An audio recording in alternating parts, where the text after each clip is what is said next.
सो जमिति आपण देखुथिबे आज आमर खाइबारे बढ़िया देसी भात टिके चिकेन टिके आउ सालाड टिके ହେଇଛି आम सहित आपण माने भी खातु आउ एंजॉय करतु कहि रखुछु आमर वीडियो रे कोनोसी एडिटिंग फेडिटिंग रहइबो नाही डायरेक्ट लाइव आमे खाइबु आपण माने देखंतु आउ एंजॉय करंतु जदि सांगरे के नाहंती मोर सांगरे मो भाई अछि हम मिसी खाउछु ए सांगरे के नाहंती निजे निजे खातु केमति ହେଇଛି चिकेन लाइच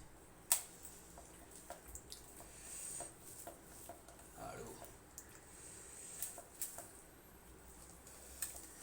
झोल बेसी रखिनु नहीं मस्त अछि आलू न पड़ले अपन देसी चिकेन मस्त मस्त पीस देख रही कैंट नहीं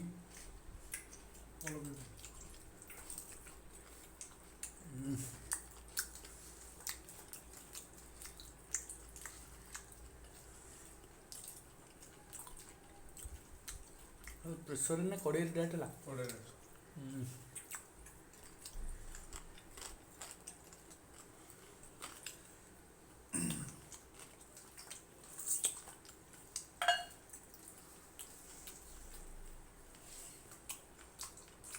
अलग लेबू पड़ची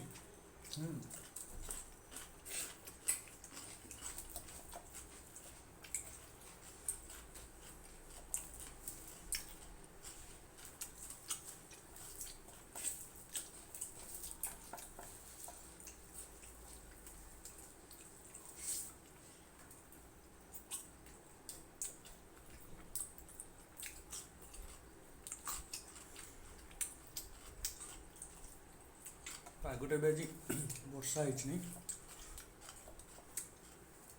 डेस्क किसी सुकून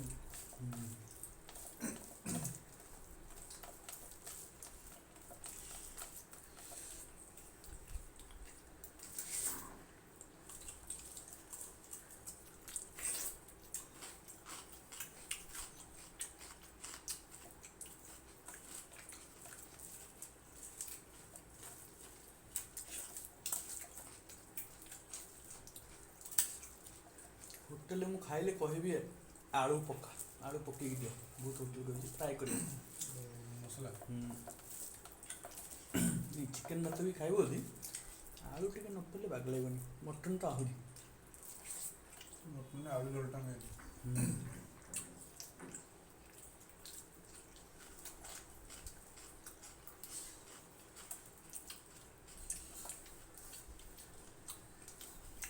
उन्स पीसटा निजे निजे तो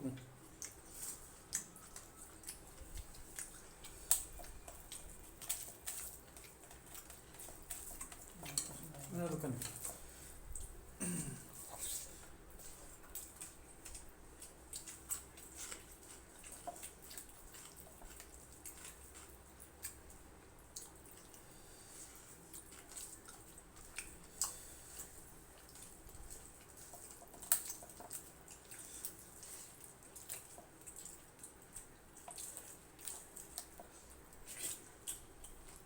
चिकन घिओ नहीं मरा घिओ मेरे था हल्का टे घिओ मारले तो टेस्ट आवरी मारनु देसी घिओ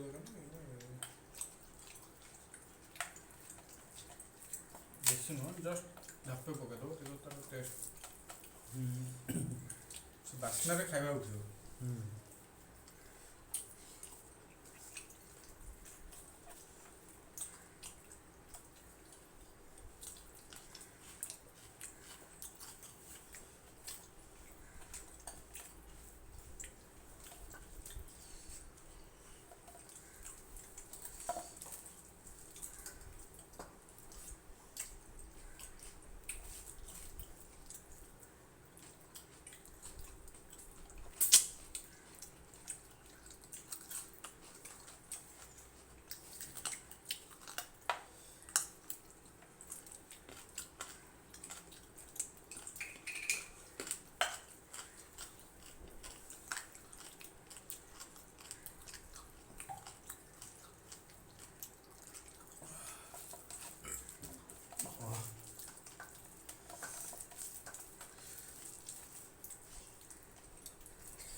ଚିକେନ୍ ଆମ ଚିକେନ୍ ଭିତରେ ଫରକ କ'ଣ?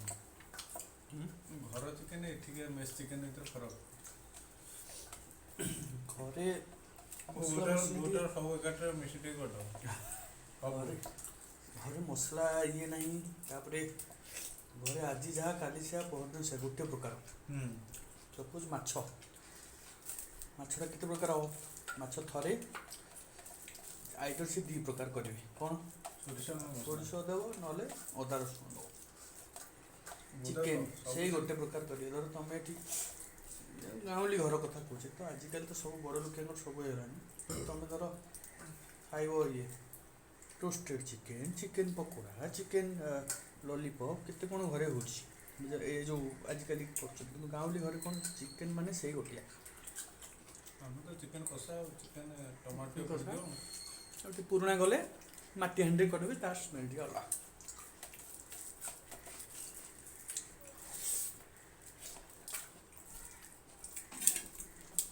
ଭାତ ସେଠି ଅଳ୍ପ ଟିକେ ନାଇଁ ନାଇଁ ନା। ଭାତ ପକେଇଲେ ଏଥର ହବ। ମୁଁ ସେ ଭାବିପାରୁନି। ମୁଁ କାଲି କରିଥିଲି ଭଲ, ଆଜି ଆଉ ଟିକେ କମିଥିଲି ପୁଣି ଭଲ। ଖାନା ଖାଇବ ଖାଇବାଟା ତାର କାମ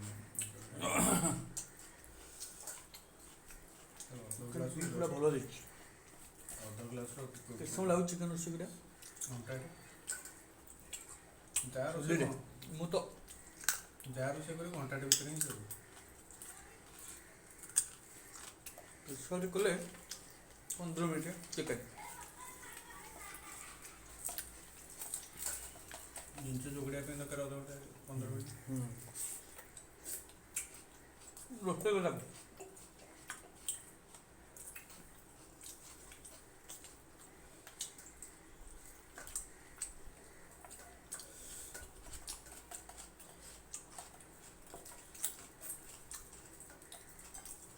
ଏଇଟା ଚୁଲିରେ ହେଇଥାନ୍ତା କାଠ ଜାଳରେ, ତା ଟେଷ୍ଟ ଅଲଗା ଟିକେ ଆସିବ।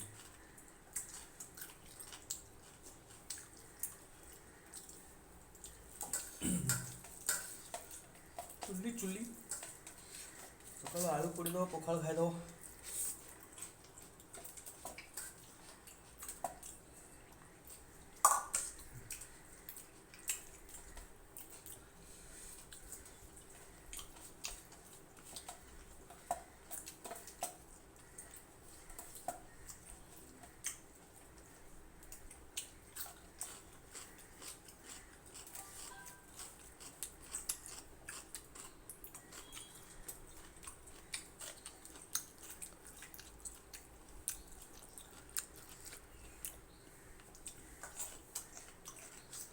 ଗୋଟେ ଲୋକ କେତେ ସମୟ ତା ମିଲ୍ଟା ଖାଇବା ଉଚିତ? ଖାଇବ ମାନେ ଡାକ୍ତର କହୁଛନ୍ତି ଚୋବେଇ ଚୋବେଇ ଖାଇବ। କେତେ ସମୟରେ ଖାଇବା ଉଚିତ? ଅଧଘଣ୍ଟା। ଅଧଘଣ୍ଟେ ବହୁତ ଅଧିକ ହେଇଯାଉଛି। ଖାଇବା ସହିତ ପୁରା ହଜମ କଥା କହିବ। ଗୋଟେ ଲୋକ ଅଛନ୍ତି ବସିକି ଖାଉଥିବ ସେ ଅଧଘଣ୍ଟା। ଧର ଭୋଜି ଯାଇଛୁ ଖାଇବା ପାଇଁ, ଅଧଘଣ୍ଟେ ଖାଇଲୁ, କିଟା ବ୍ୟସ୍ତ ବୁଝିଲେ ନା? ନର୍ମାଲ ତ ବ୍ୟାସ୍ଟା ଯାହା 15 ମିନିଟ୍ ଗୋଟେ ଆନୁମାନିକ। ଦେଖ ଆମେ ଏତେ ଖାଇଲେ 10 ମିନିଟ୍ ତ ଠିକ୍ ଅଛି। ଆଉ ଜଣେ ଖାଇଲେ ଆଉ 5 ମିନିଟ୍। 15 ମିନିଟ୍ରେ ଆନୁମାନିକ। ଗୋଟେ ଷ୍ଟାର୍ଟର ଆଡ଼ୁ ସୁଡ଼ୁ ଖାଇବୁ 2-3 ମିନିଟ୍, ଭାତ ତରକାରୀ ଆଉ ଥରେ ଖାଇଲୁ, ତାକୁ 10 ମିନିଟ୍ ଖାଇଲୁ, ଆଉ 2-3 ମିନିଟ୍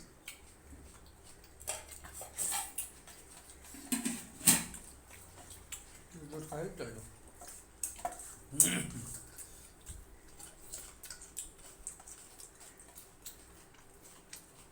ଲୋକଙ୍କୁ ଦେଖିଲି ନୂଆ ଟ୍ରେନରେ, ତା ବୟସ ହେବ 40 ଖଣ୍ଡେ ହେଲା, କିନ୍ତୁ ତାର ବଡି ହେଲା କାନୁ ଭଳିଆ ହେଲା, ପୁରା ପତଳା। ସେ ମନାଲିରେ ରହୁଛି। ତା ପୁଅର କ'ଣ ଇଏ ଗାଇଡ଼ ଏଇଠି କାମ କରେ, ତାର ଅଛି ସେ ବାଇଜି ନେପାଳ ଝିଅ। ଭାଇନା ଖାଇବାରେ କ'ଣ, ସେ ନନଭେଜ୍ ଟୋଟାଲି ଖାଏନି। ତାର ସବୁବେଳେ ତାର ସେ ରୁଟି ଆଉ ଡାଲି, ସକାଳୁ ସାଲାଡ଼ ଟିକେ ଖାଇବ, ରାତିରେ ସେମିତି ଫଳ ଗୋଟେ ଖାଇକି ଶୋଇବ। ପୁରା ବଡି ଏମିତି ପତଳା ଥିବ, ଏଜ୍ ଦେଖ 20 ବର୍ଷ ଟଙ୍କା, କିନ୍ତୁ ବୟସ ତାର 40। ମୁଁ ମାନିଲି ତା ଆଧାର କାର୍ଡ଼ ଦେଖେଇଲା, ମୁଁ ସେ ଯେଉଁ ଖାଇବା ସିଡ୍ୟୁଲ୍ ହେଉଥିଲା, ମୁଁ କହିଲି ସେଇଟା ଭାଇ ଚଳି ହେବନି। ଦିଲ୍ଲୀ ଯେଉଁ କରୁ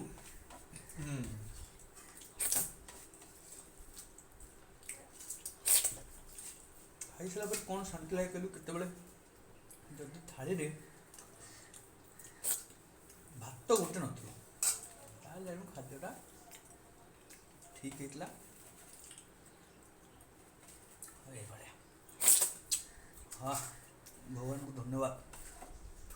କିଛି ଖାଇବାକୁ ଗୋଟେ ମିଳୁଛି, ପାଣିଟା